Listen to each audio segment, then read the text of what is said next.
आपण नेटवर्क थेरमच्या काही डेफिनेशन्स पाहिल्या होत्या.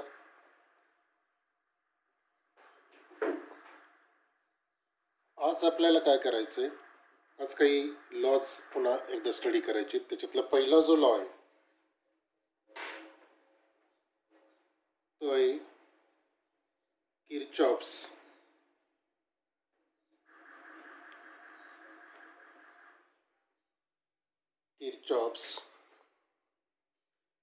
Current law.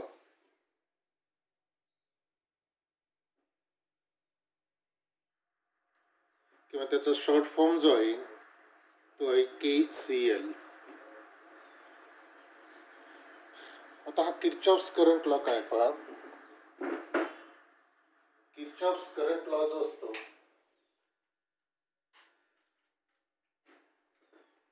तो सांगतो the algebraic sum of the currents. Statement असं आहे, the algebraic sum of the currents meeting at a junction of a network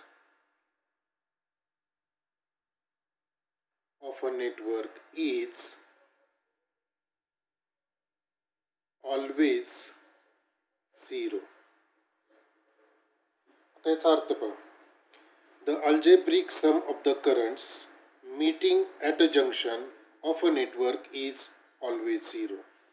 म्हणजे नेटवर्कचं जे जंक्शन असेल त्याच्यामध्ये जे करंट्स येतात आणि जातात त्यांची जर बेरीज केली, अल्जेब्रिक सम म्हणजे डायरेक्शन विचारात घ्यायचं, त्यांची अल्जेब्रिक सम जर घेतली तर ती जी अल्जेब्रिक सम असते ती किती येते? 0 येते. याचाच अर्थ that is summation of I is equal to 0. Equation number 1. आता हे जर एक्सप्लेन करायचं झालं तर ते या पद्धतीने एक्सप्लेन करता येईल की अशा पद्धतीचं एक नेटवर्क घेतलं, हा एक रेजिस्टर घेतला, हा दुसरा रेजिस्टर घेतला, हे एकत्र येत आले, हा तिसरा रेजिस्टर घेतला, हा चौथा आणि हा पाचवा. हा जो असेल याच्यामधला करंट असेल आपण I1 म्हणू, याच्यामधला असेल I2, याच्यामधला असेल I3, इकडे जाणारा जो करंट असेल तो असेल I4 आणि इथं असेल I5. म्हणजे इथं काय होतं की हा जो I1 असेल तो इथे येतो, हा जो पॉईंट असेल त्याला आपण A म्हणू, हा जो A पॉईंट असेल त्याला म्हटलं जातं जंक्शन. जंक्शन म्हणजे काय, जिथं एकापेक्षा जास्त पाथ एकत्र येतात त्याला जंक्शन असं म्हटलं जातं. तर इथं हा जो A पॉईंट असेल तो काय जंक्शन आहे. स्टेटमेंट काय सांगतं की स्टेटमेंट असं सांगतं की the algebraic sum of the currents meeting at a junction of a network is always 0. म्हणजे जर तुम्ही या ठिकाणी बेरीज केली करंटची तर ती किती असणार आहे? 0. आता कन्व्हेन्शन कसं आहे पहा, इनकमिंग जो करंट असतो, इनकमिंग करंट जो असेल तो घेतला जातो पॉझिटिव्ह आणि आउटगोईंग जो करंट असेल तो घेतला जातो निगेटिव्ह. म्हणजे त्या डायरेक्शन प्रमाणे जर आपण या ठिकाणी करंटची जर सम केली तर ती काय होईल, हा I1 इन होतोय, I2 इन होतोय, I3 काय होतोय इन होतोय. म्हणजे जर आपण इक्वेशन लिहिलं तर ते काय येईल, I1 plus I2 plus I3. नंतर हा I4 काय होतोय बाहेर पडतोय, आउटगोईंगला पण काय म्हटले minus, so minus I4. I5 सुद्धा काय होते बाहेर पडतोय म्हणून minus I5 is equal to 0. मी इक्वेशन जर रिराईट केलं तर I1 plus I2 plus I3 is equal to हे I4 प्लस I5. हा जो करंट आहे तो आहे incoming current. So therefore incoming current is equal to outgoing current. इथं काय केलं, हे इक्वेशन आपण सम घेतली. कुठल्या प्रकारची सम आहे? ही अल्जेब्रिक सम आहे. त्यामुळे हे जे इक्वेशन असेल ते असं आहे, summation of I is equal to 0. आणि हे समेशन ऑफ आय काय घेतलेलं आहे? इनकमिंग करंट पॉझिटिव्ह घेतलं आहे, आउटगोईंग करंट काय घेतलेलं आहे? निगेटिव्ह घेतलेलं आहे. आणि हे इक्वेशन थोडं रिराईट केलं तर आपण हे असं करू शकतो की I1 plus I2 plus I3 हा जो असेल तो आहे इनकमिंग करंट आणि हा जो असेल तो आउटगोईंग करंट. म्हणजे जर या ठिकाणी समेशन घेतली तुम्ही तर येणारा करंट जो असेल तो करंट बरोबर काय असणार आहे? जाणारा करंट. तर हा बेसिक जो लॉ आहे तो कुठला आहे? किर्चॉफ्स करंट लॉ, त्याला म्हटलं जातं KCL. आता याच पद्धतीनं काय केलं जातं, दुसरा जो लॉ आहे तो लिहिला जातो आणि तो जो लॉ आहे त्याला म्हटलं जातं किर्चॉफ्स व्होल्टेज लॉ. हा जो लॉ आहे त्याला म्हटलं जातं किर्चॉफ्स व्होल्टेज लॉ किंवा KVL. याचं स्टेटमेंट कसं आहे पहा. The Kirchhoff's voltage law states that the algebraic sum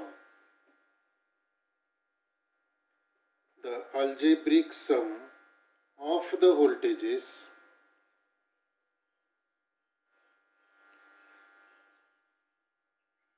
around any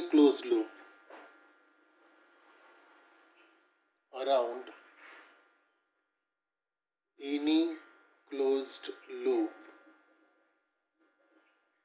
or path of a circuit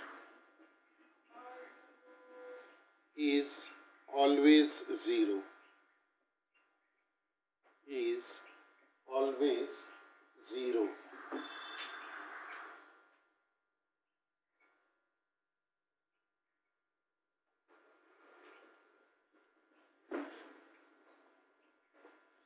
The algebraic sum of the voltages around any closed path or loop of a circuit is always zero. Or किंवा दुसरं काय, the algebraic sum of all the applied EMF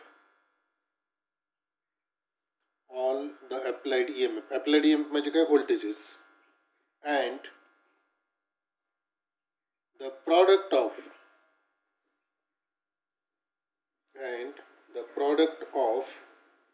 the current and the resistance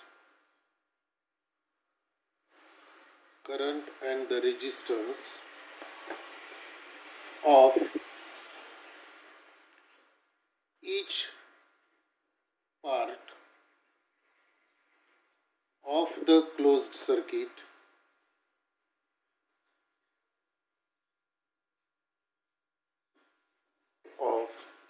part of the closed circuit is always zero.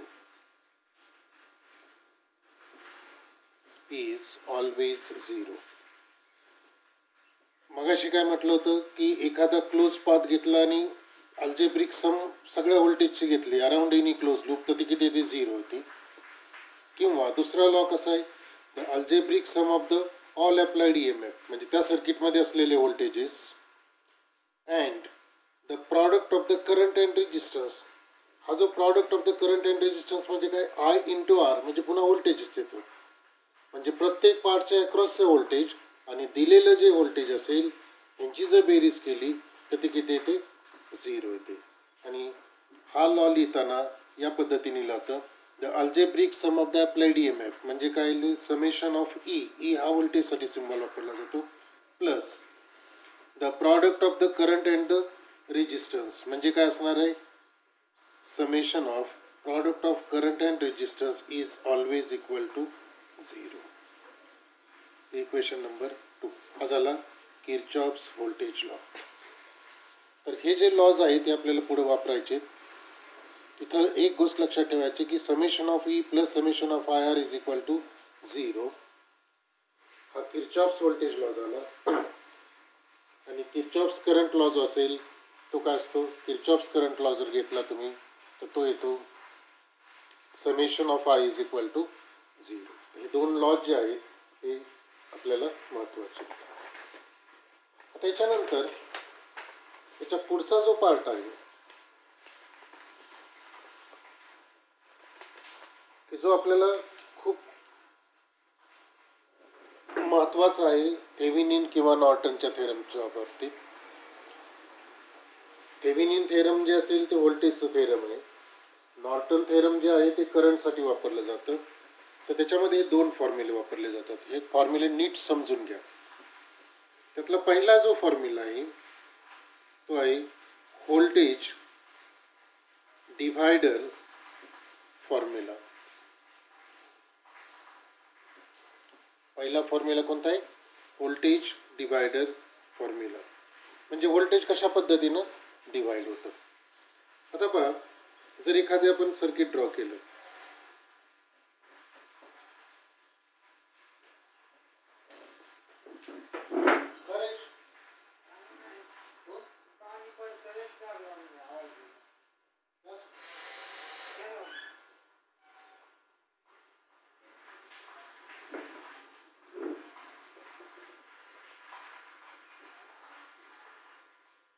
हा आपण voltage घेतलं P, हे plus हे minus, आणि दोन रेजिस्टन्स घेतले.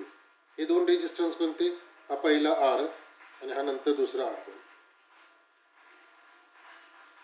अशा पद्धतीचं एक नेटवर्क घेतलं आपण. हे नेटवर्क आपण थेविनिनमध्ये वापरणार आहे. त्यामुळे हे नेटवर्क व्यवस्थित समजून घ्या. सिंपल सर्किट आहे. हे दोन रेजिस्टर जे आहेत ते पहिलं आहे R1, दुसरं आहे R2.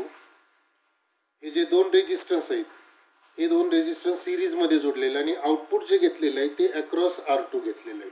म्हणजे इथं आपण काय घेणार आहे, आउटपुट घेणार आहे. आता इथं तुम्हाला एक गोष्ट माहिती हवी की रेजिस्टन्स जर दोन रेजिस्टन्स या पद्धतीने असतील, हा पहिला R1 आणि हा दुसरा R2, हा R1 आणि हा R2, तर इक्विव्हॅलंट रेजिस्टन्स काय असतो, R equivalent is equal to काय येतो, R1 प्लस R2. हे कुणासाठी येतं, तर हे कॉम्बिनेशन येतं सिरीजसाठी. म्हणजे दोन रेजिस्टन्स जर सिरीजमध्ये जोडलेले असतील, पण दोन रेजिस्टन्स जर पॅरलल जोडलेले असतील, म्हणजे हा पहिला R1 हा नंतर घेतला R2, बरोबर आहे. तर हे दोन रेजिस्टन्स आता कसे आहेत, पॅरलल आहेत. या कॉम्बिनेशनला म्हणतात पॅरलल कॉम्बिनेशन. तर त्याचा इक्विव्हॅलंट रेजिस्टन्स जो येतो तो येतो 1/R equivalent is equal to 1/R1 plus 1/R2. आणि हे आपण सिम्प्लिफाय केलं तर LCM येईल R1 R2. इथं R2नी मल्टिप्लाय करावं लागेल आणि इथं R1नी मल्टिप्लाय करावं लागेल. म्हणजे येईल R1 प्लस R2. हे करून पाहा तुम्ही, क्रॉस मल्टिप्लिकेशन केलं तरी चालेल. याचा रेसिप्रोकल घ्या. याचा रेसिप्रोकल घेतला तर तो येईल R equivalent is equal to R1 R2 divided by R1 plus R2. तर हा इक्विव्हॅलंट रेजिस्टन्स आहे पॅरललसाठी आणि हा इक्विव्हॅलंट रेजिस्टन्स आहे सिरीजसाठी. ह्या दोन गोष्टी आपल्याला इथं वापरायच्या. हे दोन आता कसे आहेत, इथं सिरीजमध्ये जोडलेले आहेत. आता आउटपुट व्होल्टेजचा फॉर्म्युला पहा, V out is equal to, आपण कशाच्या अक्रॉस घेतोय, R2च्या अक्रॉस घेतोय, बरोबर आहे. मग काय करायचं, ज्याच्या अक्रॉस तुम्ही व्होल्टेज घेत असाल तर तो रेजिस्टन्स घ्यायचा. या दोन कसे आहेत, सिरीजमध्ये, ते मात्र गोष्ट लक्षात ठेवा. आउटपुट व्होल्टेज घेताना ज्या रेजिस्टन्सच्या अक्रॉस तुम्ही व्होल्टेज घेताय तो रेजिस्टन्स घ्यायचा, तो येईल R2 डिवायडेड बाय, हे दोन रेजिस्टन्स कसे आहेत, सिरीजमध्ये आहेत. म्हणजे R1 आणि R2 सिरीजमध्ये आहेत, त्यामुळे त्यांचा इक्विव्हॅलंट रेजिस्टन्स किती येईल, R1 प्लस R2. त्यांनी काय करायचं, त्याला डिवाइड करायचं.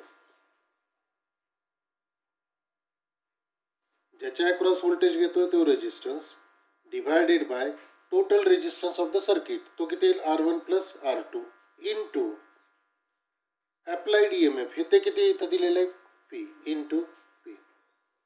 म्हणून हा जो फॉर्म्युला आहे V out is equal to R2 divided by R1 plus R2 into V. हा होईल तुमचं व्होल्टेज डिवायडर फॉर्म्युला.